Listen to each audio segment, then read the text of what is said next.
Hey, great to see you here. So by now, if you're here with me, it's because you've got your mystery box, you've opened it, and you found inside that little black envelope, and inside there you found these cards. These are 5 magical cards. So I'm going to walk you through the what like to call the mechanics of the trick, and we'll talk about the performance. So what you have there is a packet of 5 cards. You'll notice that the very first card, one of them, is the Jack of Hearts, and it's a complete card, a whole card.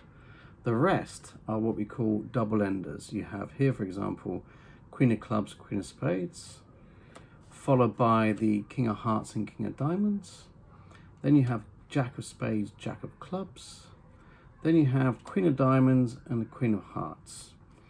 Now, this is the way that I like to set the cards up. I'll just let you see this. So I like to have them in this position. That's because in this position, you have a different mixture of colors and they're quite varied with the suits. You can experiment with that later, but the most important thing is that you always start with the Jack of Hearts in the front, and that's because the Jack of Hearts plays a psychological part in the success of this effect. How does that actually work? Well, because it's a whole card, when you're showing this to people, they imagine that all the cards, they take it, they make the assumption, your brain makes the assumption that they're all whole cards, when in fact they're just seeing the corners here. It's quite clever, isn't it? So you can start the trick already fanned like this, like I was in the presentation, or you can just have this in your pocket, bring out your packet, start like this, start talking about what's about to happen, and you fan your cards out in front of them.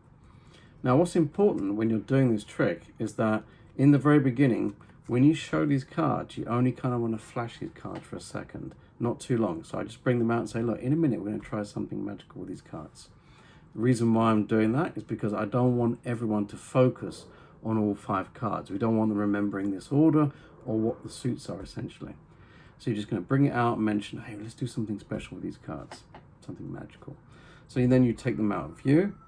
And you're now going to give the instructions. So the instructions are, I'm going to show you the cards again, and when I show them to you, it's important that you look at the cards and you zone into one card. You see just one card. So by doing that, you're telling them to look, you're literally instructing them to look for one card, which is what they'll do. They'll just look for the cards, they'll scan the cards and remember one card. So you mention again, I'm going to look away. So you look away and you hold the cards up. Now I like to hold them up for what I call 2 beats, and that's kind of 2 fast seconds. So I hold it up like this, and I go 1, 2, and back down. Okay, so hopefully by then they would have chosen the card, select a card mentally. If they haven't, if anyone says, no, I didn't get one, don't worry, don't panic. You're going to hold the cards up again. You say, okay, let's look again. Only this time, a little bit quicker, you hold it for 1 beat. So it's up and go 1, and back down again. Now everyone would have chosen a card. So at this point here, let me show you what would happen. You would have lowered the cards down. Okay, I'm just kind of slowing it down for you. And you close the packet up like this. Now at this point, you're just going to mix them around quite freely. Mix them as much as you want. Now, what's going to happen is that when you show these cards again, you would have turned these around end for end and shown the other corner. But you're not going to turn the packet around like this because somebody might be watching closely, and they can work it out later when they backtrack and say, oh, you turned the cards around. So we're going to turn them around in a very natural way, but it's a very clever way of turning them around because it's very natural and it hides the fact you've just turned the packet end for end.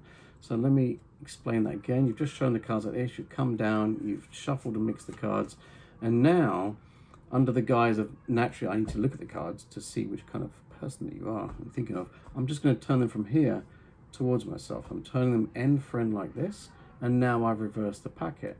So now I can spread those cards out.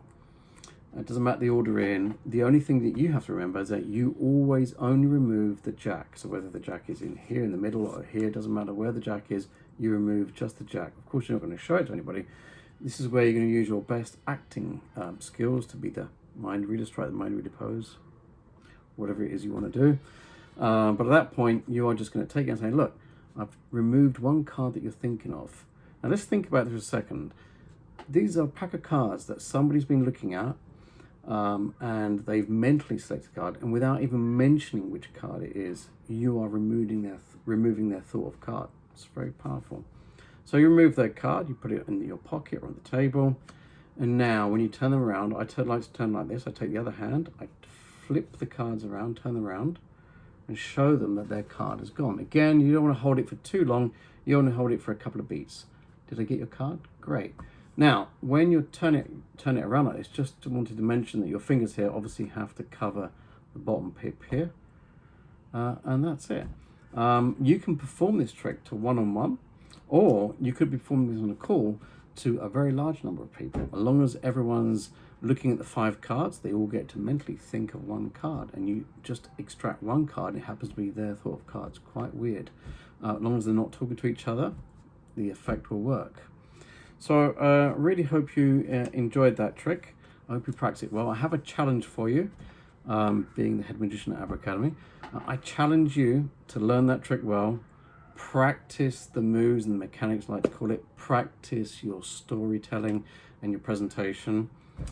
And then I challenge you to go out and film yourself, or get someone to film you performing the trick, either on somebody or just one-to-one like this on the camera if you feel like it, and then send it to us at Aber Academy, okay?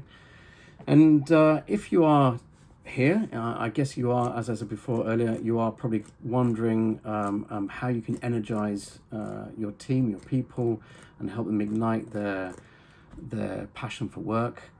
And if you are curious about that, perhaps you're even curious about how Aber Academy can help you and your team find that passion again and reignite their passion for work and feel energized.